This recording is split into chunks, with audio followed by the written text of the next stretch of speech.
Bapak Ibu yang terkasih di dalam Tuhan Yesus Kristus, Salam, salam bahagia dalam kasih Tuhan Yesus Kristus. Bapak Ibu Saudara yang terkasih di dalam Tuhan Yesus Kristus, tentu pernah membaca, mendengar tentang nama Lucifer, iblis, setan, roh-roh jahat. Pada kesempatan ini saya hendak sharing pemahaman saya tentang mereka.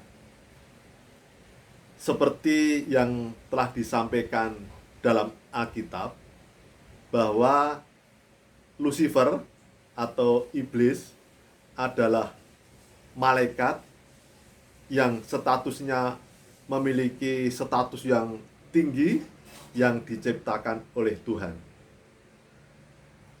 Dan Lucifer atau iblis diciptakan dengan hikmat yang luar biasa, parasnya elok, dan menjadi pemimpin dari berbagai malaikat yang lainnya.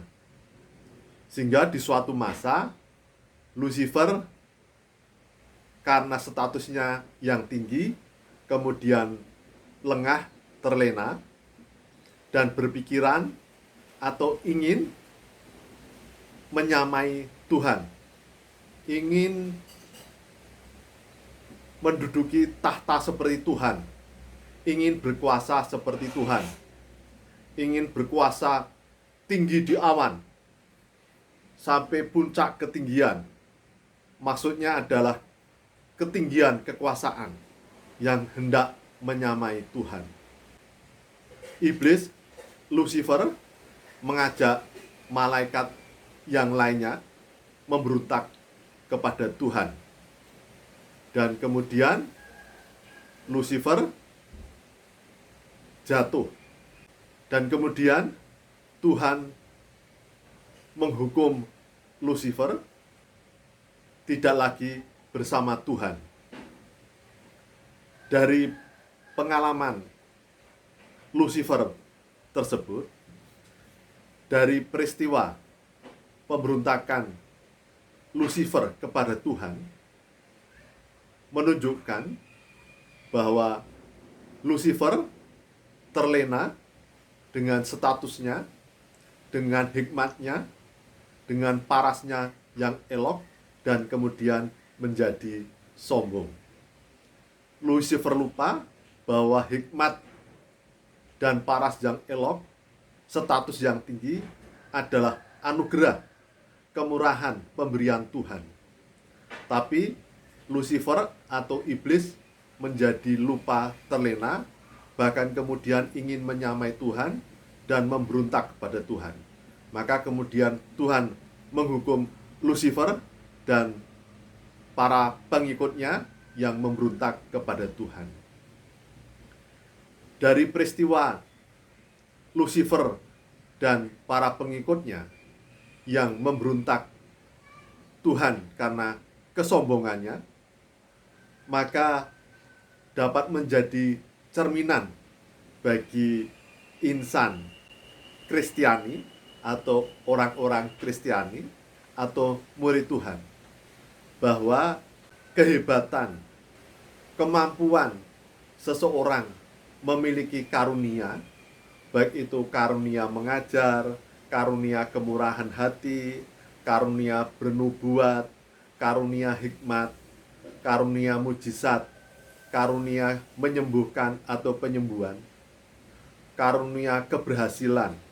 Semua itu adalah anugerah dari Tuhan, bukan karena dirinya sendiri.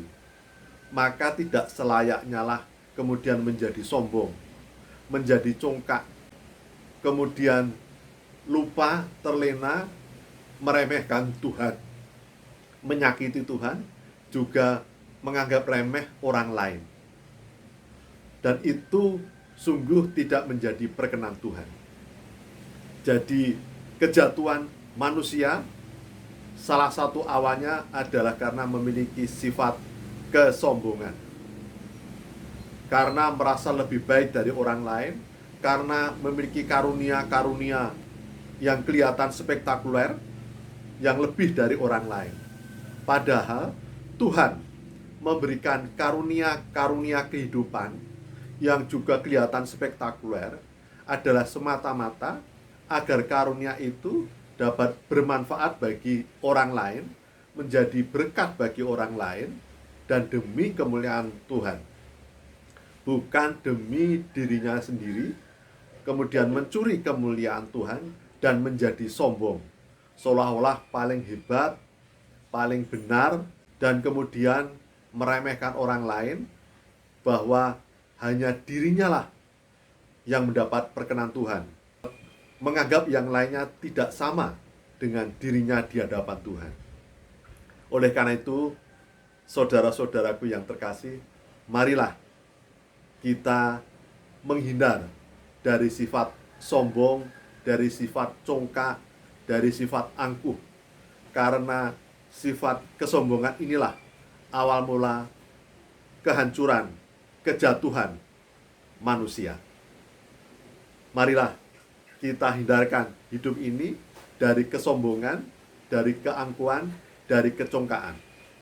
Karena kita memiliki berbagai kehebatan, berbagai karunia, berbagai berkat yang mungkin lebih dari orang lain.